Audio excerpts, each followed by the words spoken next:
नमस्कार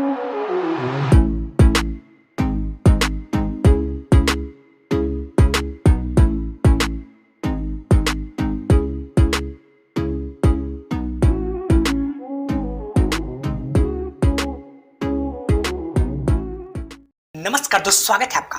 आज है 24 अप्रैल। चलिए अपना करंट अफेयर सेशन स्टार्ट करते हैं और देखते हैं कौन सा प्रश्न है और कितने आयाम पर क्वेश्चन आंसर बनेगा, उन सभी को देखने का प्रयास करेंगे। आज का पहला प्रश्न हमने दिवस से लिया हुआ है। कौन सा प्रश्न है? विश्व पृथ्वी दिवस 2024 कब मनाएगा? देखो, जो पृथ्वी दिवस है ये प्रत्येक वर्ष 22 अप्रैल को मनाया जाता है। इस बार का जो थीम है ग्रह वर्सेस प्लास्टिक। इसका मतलब जैसे पृथ्वी क्या है, पृथ्वी एक ग्रह है, तो पृथ्वी ग्रह को प्लास्टिक से मुक्त करने के लिए इस बार का इसका थीम रखा गया और जो 22 अप्रैल को मनाया गया। देखो, जो पृथ्वी दिवस की शुरुआत है 1992 रियो सम्मेलन से हुआ था। सबसे पहला पृथ्वी सम्मेलन 1992 में रियो में हुआ था। रियो ब्राजील की पूर्व राजधानी है और इसी को UNFED भी कहा जाता है, मतलब पर्यावरण और विकास पर संयुक्त राष्ट्र सम्मेलन, क्योंकि ये UN से संबंधित है, इसको कहा जाता है। और यहाँ पे जब पृथ्वी सम्मेलन हुआ, इसी के दौरान UNFCCC का गठन किया गया, जिसको 1994 में, जिसको बोला जाता है का कॉन्फ्रेंस ऑफ पार्टी, जो कि पहले नंबर का। वैसे अभी COP 28 नंबर का UAE में बैठक हुआ था, और जो पहले नंबर का बैठक हुआ था वो जर्मनी के बर्लिन में हुआ था 1995 में। और इस पृथ्वी सम्मेलन में पहला जो रिपोर्ट हुआ, उस रिपोर्ट को क्या नाम दिया गया? एजेंडा 21। ठीक है जी। अगर बात करें कि पृथ्वी दिवस क्यों मनाया जाता है, तो पृथ्वी और उसके पर्यावरण की रक्षा के लिए जागरूकता बढ़ाने के लिए प्रत्येक वर्ष पृथ्वी दिवस मनाया जाता है। विश्व जैव विविधता दिवस कब मनाया जाता है? 22 मई को मनाया जाता है।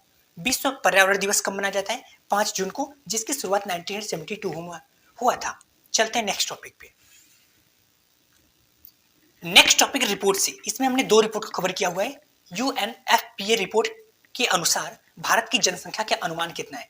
अभी हाल ही में UNFPA का रिपोर्ट आया, इसको क्या बोलते हैं हिंदी में? संयुक्त राष्ट्र जनसंख्या कोष। इसके आधार पर यह पता चला कि पूरे विश्व में सर्वाधिक जो जनसंख्या है वो इंडिया में है। और इंडिया में जो बढ़ोतरी हुआ है पिछले 77 वर्षों में, यहाँ पे दुगना हो गया है। मतलब 77 वर्ष के पहले जितना जनसंख्या था और अभी उसका डबल हो गया है। और इसमें 0 से 14 वर्ष के युवा 24% है इसमें, और 15 से 64% वर्ष के आयु के लोग कितने हैं? 68%। समझ गए जी। अब अगर वैसे तो हमारे पास 2021 की जनगणना तो हुआ नहीं है, प्रत्येक 2 वर्ष में होता है, बट 2011 की जनगणना के अनुसार अगर बात करें तो जो 2011 की जनगणना में थीम था अपना, our census our future. Census मतलब जनगणना होता है। उसमें आयुक्त कौन था? मुख्य आयुक्त चंद्रमौली जी थे। 2011 जनगणना के अनुसार साक्षरता दर सर्वाधिक कहाँ पे था? केरल। सबसे कम कहाँ पे था? मिनिमम बिहार में था। घनत्व, जनसंख्या घनत्व सबसे ज्यादा बिहार में, सबसे कम अरुणाचल प्रदेश में। और सबसे ज्यादा जनसंख्या कहाँ पे था? उत्तर प्रदेश में। सबसे कम सिक्किम में। और लिंगानुपात की बात करें तो केरल में सर्वाधिक, हरियाणा में सबसे कम।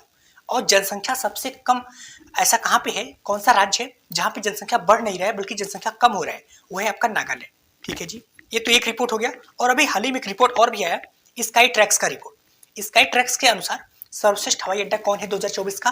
वो है आपका हमाद एयरपोर्ट, जो कि दोहा कतर में स्थित है। और इसी की रिपोर्ट के अनुसार जो 2023 में सर्वश्रेष्ठ हवाई अड्डा कौन था? वो था चांगी एयरपोर्ट 2023 में। कहाँ का है ये सिंगापुर का है। अगर सर्वश्रेष्ठ सुंदर हवाई अड्डा की बात करें तो कैंपगोड़ा हवाई अड्डा कर्नाटक में है। समझ गए जी। और अभी सर्वाधिक बेस्ट हवाई अड्डा की बात है, जो 10वें नंबर पे इंदिरा गांधी एयरपोर्ट आया, जो कि दिल्ली में है। चलते हैं नेक्स्ट टॉपिक पे। नेक्स्ट टॉपिक संधि एवं समझौता से। आर्टेमिस समझौते में शामिल होने वाला 39वां देश कौन है? देखो, जो आर्टेमिस समझौता है यह क्या है? यह नासा के द्वारा शुरुआत किया गया। नासा मतलब USA, मतलब अमेरिका के द्वारा शुरुआत किया गया। इस मिशन के तहत मनुष्य को पुनः चांद पर भेजना है, मतलब दोबारा चांद पर भेजा जाएगा, क्योंकि चांद पे पहली बार नील आर्मस्ट्रांग 1969 में पहुंचे थे। और इसी वर्ष 20 जुलाई को प्रत्येक वर्ष मून डे भी मनाया जाता है। तो दोबारा चांद पे मनुष्य को भेजना है आर्टेमिस समझौते के तहत।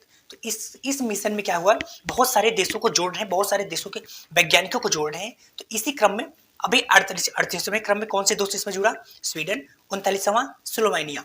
क्या भारत इसका सदस्य है? जी हाँ, भारत इसमें 27वें क्रम का सदस्य है। ऐसा किया क्यों जा रहा है? ऐसा इसलिए अंतर्राष्ट्रीय सहयोग को बढ़ावा देने के लिए। अगर गगनयान मिशन की बात करें, ये भारत के इसरो द्वारा भेजा जाएगा, जो कि जिसका उद्देश्य है मनुष्य को अंतरिक्ष में पहुंचाना। इसमें 4 यात्री भी फिक्स हो गए। कौन कौन जाएगा उसमें? 4 यात्री कौन कौन है? प्रशांत नायर, अजित कृष्णन और अंगद प्रताप। उसके बाद सुधांशु शुक्ला जी। ओके दोस्तों, अगर आपको शॉर्ट नोट्स के माध्यम में डिटेल में पढ़ना है तो आप इस फैमिली के हिस्सा बन सकते हैं। धन्यवाद।